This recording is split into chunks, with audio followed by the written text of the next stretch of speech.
Good day everyone, I am Allanna Amton. Today, I'm going to teach you how to write and balance a chemical equation. But first, let us define what is balanced chemical equation.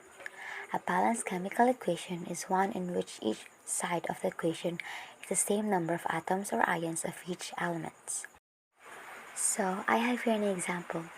NH4NO3, which stands for ammonium nitrate, decomposes to form N2 for nitrogen, O2 for oxygen, and H2O for water. But before we proceed, let us remember that in a chemical reaction, the atoms or ions are simply rearranged to form new substances. Therefore, chemical equations must be balanced. Now, let us balance our chemical equations. The first rule is we need to write the correct chemical formulas. So we have N for nitrogen, H for hydrogen, and O for oxygen. After writing the elements of the equations, we need to proceed to the second rule, which states that reactants should be on the left of the reaction arrow and products should be on the right of the reaction arrow. The third rule states that count the total number of atoms or ions of each element in the reactants and the total number of atoms or ions of each element in the products. Note that when no atoms or ions is written, the atoms or ions is assumed to be 1.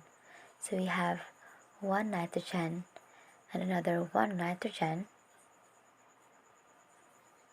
Hydrogen has 4 and oxygen has 3.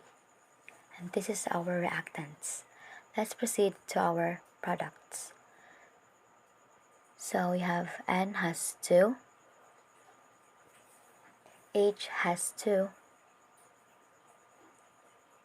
oxygen has 2, and another oxygen has 1.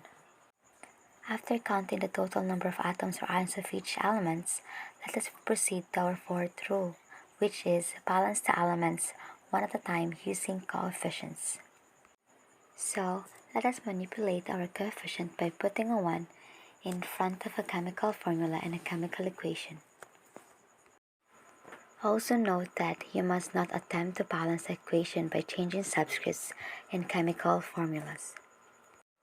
The next thing you need to do is write the coefficients of each element in the reactants and the products. And now we have to multiply it. 1 times 1, 1 times 1, so 1 plus 1 is equals to 2.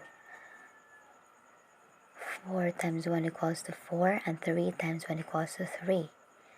Next, 2 times 1 equals to 2, 2 times 1 equals to 2, 2 times 1 equals to 2, and 1 times 1 equals to 1. Then add it is equals to 3. As you can see, it is balanced except for the hydrogen.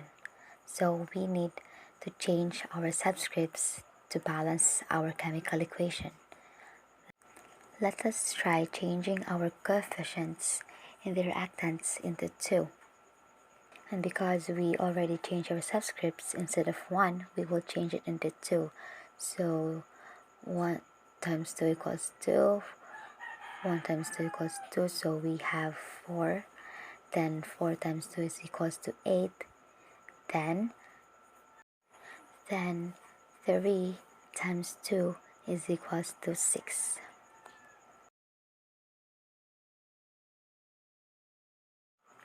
Let us proceed to our products. We need to find a number that when we multiply it by 2, the answer would be 4. So it would be 2 because 2 times 2 is equals to 4. As you can see, our nitrogen is balanced. So now, let us proceed to our hydrogen. We need to find a number that when we multiply it by 2, the answer would be 8. So 4 because 2 times 4 is equals to 8. Next is the oxygen. The oxygen will be affected because of the subscripts, so it will be 4. So 4 times 1 equals to 4, then 2 plus 4 is equals to 6. Rule number 5. Check each atom or ion or polyatomic ion to be sure that the equation is correctly balanced. The last rule.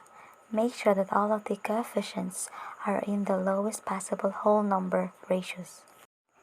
And that is how you balance a chemical equation. Thank you for watching. Bye.